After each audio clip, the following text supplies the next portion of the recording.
Hey guys, welcome back. I'm Macon Campbell and this is Macon Stuff.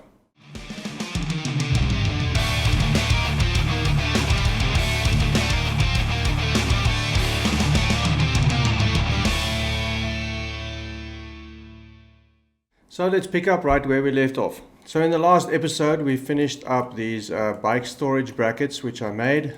So the next order of business, as I mentioned in the last video, is to build some kind of workbench either against this wall or against this wall. I still haven't decided which yet. The dimensions I want to use is the same as the length of this wall, which is 2.1 meters. So the initial design I came up with is this. So as you can see, a fairly basic construction. I managed to find some collapsible storage baskets which I want to use as shelves inside my workbench. So this workbench isn't only going to be for working on, I want to be able to use it for as much storage as I possibly can. So the main idea was to design the workbench so that I could fit these storage baskets into it. This initial design was based on a material dimension of 50 millimeters thick and 70 millimeters wide. I initially came up with this design on a Sunday evening. Monday morning I went to my local lumber supplier to have a look at what they had available, and it turns out this dimension wasn't as cheap as I was hoping it would be. So I ended up going for lumber which was 38 millimeters thick and 110 millimeters wide. So I had to go back to the drawing board. I had to redesign this, and this is what I came up with. So as you can see, exactly the same type of construction. I just had to adjust it for the new size of material that I was able to get. The material I decided to use for the top was a chipboard, which I managed to get in sheets of 600 millimeters wide. So I had to make my bench a little bit narrower. Otherwise I would have had to buy an extremely large sheet of chipboard and cut it down myself. So to save myself that hassle, I thought I'd just make the bench narrower, which didn't make much of a difference. My baskets still fit in there. It's just a little bit more of a tight fit than it would have been, but everything would still work perfectly. So the lumber I managed to get was rough sawn, which meant that it was going to cost me a whole lot of sanding before I could actually use this material. I didn't really have much of a choice because this was the cheapest thing I could find. Anything that I managed to find that looked remotely better than this was just way too expensive for my taste. So this is what I decided to go with. It's going to cost me a little bit of extra work, but for the amount of money that I'm saving, I'm definitely willing to put it in. So with all that said, let's skip to the workshop and let me walk you through the construction of my workbench. So the first thing I had to do was sort through all of the lumber so I could locate the straightest pieces, which would be the best candidates for the longest pieces that needed to be cut, which are the 6 main side rails of the bench.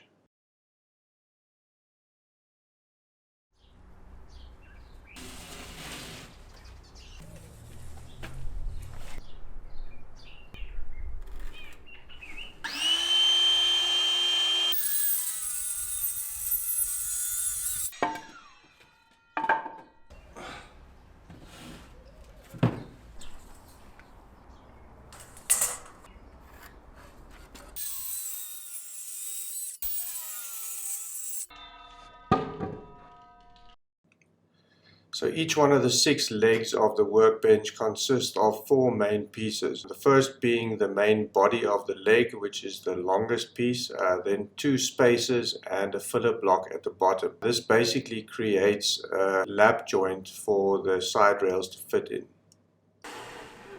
So here I'm cutting all of those spacer blocks that need to be attached to the main leg, which at this point I've already cut off camera. Once I've done that, I'll use some of the offcuts that I've accumulated to space out where these pieces need to be attached, which you'll see in a moment.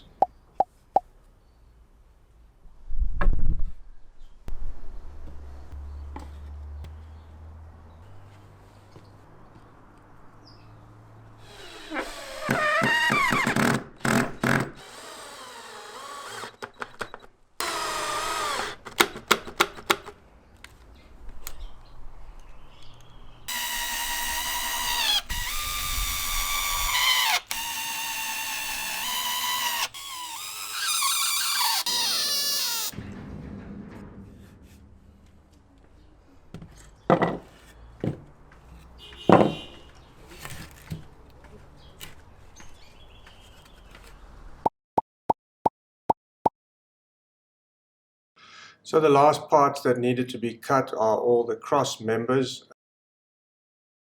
They are all pretty much the same length with the exception of the two lower pieces on either end of the workbench.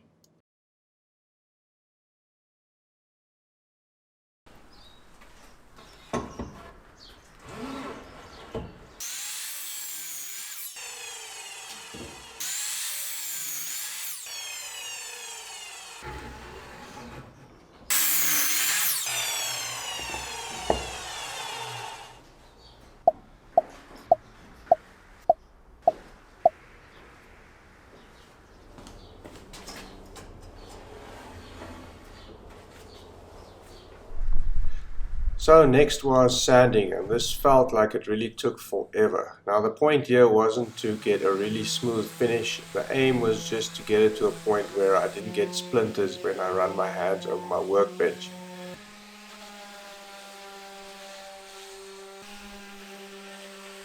So I basically just attacked it with a 60 grit pad on my orbital sander, and that was more than enough for my purposes.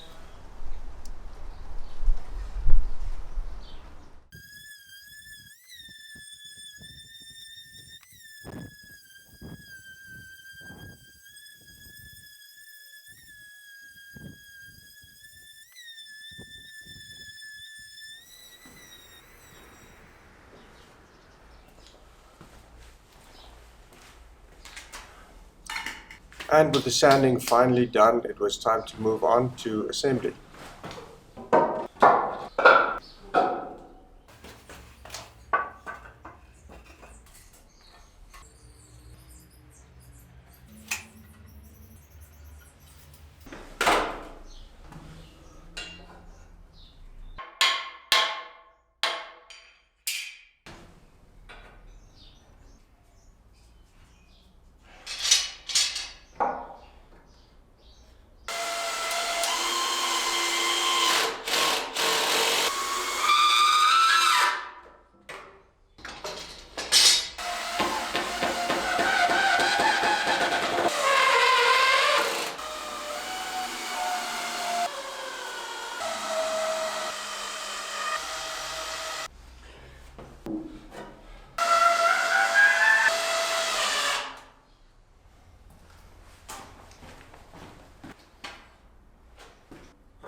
So now it's time to cut the top for the bench. As I mentioned before, this chipboard that I purchased is already the right width for the bench. All I need to do now is cut it down to the right length.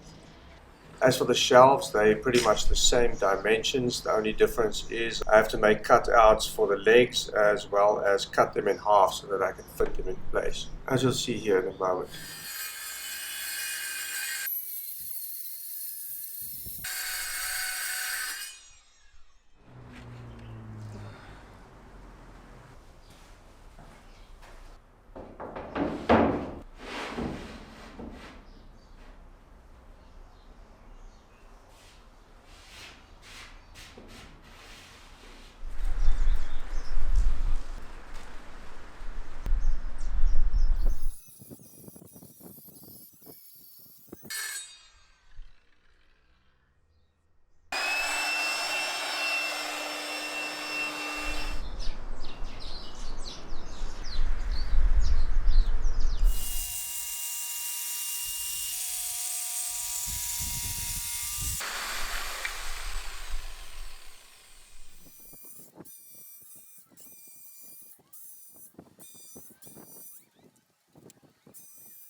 So I'm not putting in a ton of screws here because I may want to replace this top with something else in the future. I know that chipboard is probably not the most ideal material for a workbench top, but this will have to do for now. I did go ahead and knock back the edges with a sanding block, and that definitely made quite a difference.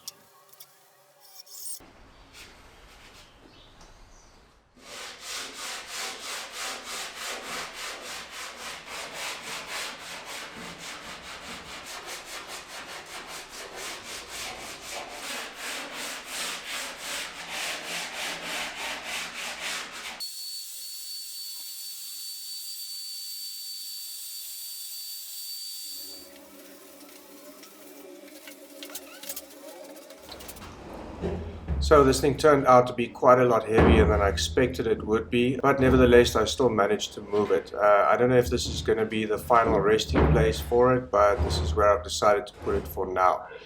Now that it is in place, it's finally time to start loading up the storage crates.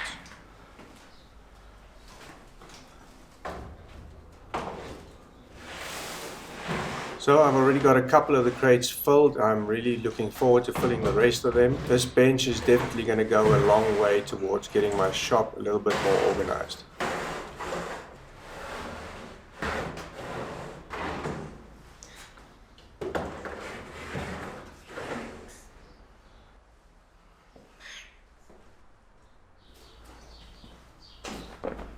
So this was kind of just an afterthought and not really part of the initial plan. I managed to pick up a piece of this rubber flooring at my local hardware store, and I thought it might make a better work surface than the chipboard on the workbench.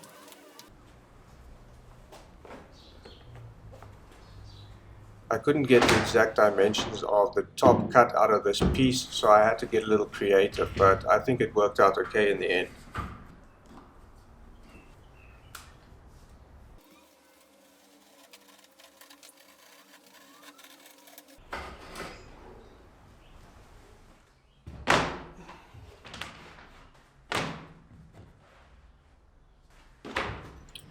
Okay guys, there we go. It's done and I'm super stoked with how that turned out. This is most definitely the best workbench I've ever made, and it is very solid. I'm pretty sure my kids or even my grandkids will still be able to use this thing someday.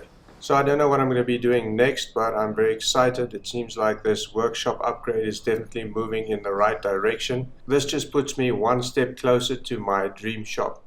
So once again, thank you very much for watching. If you enjoyed this video, hit that thumbs up. If you have any comments or suggestions, don't be shy. Drop them down in the comment section below. And as always, till next time, keep making stuff.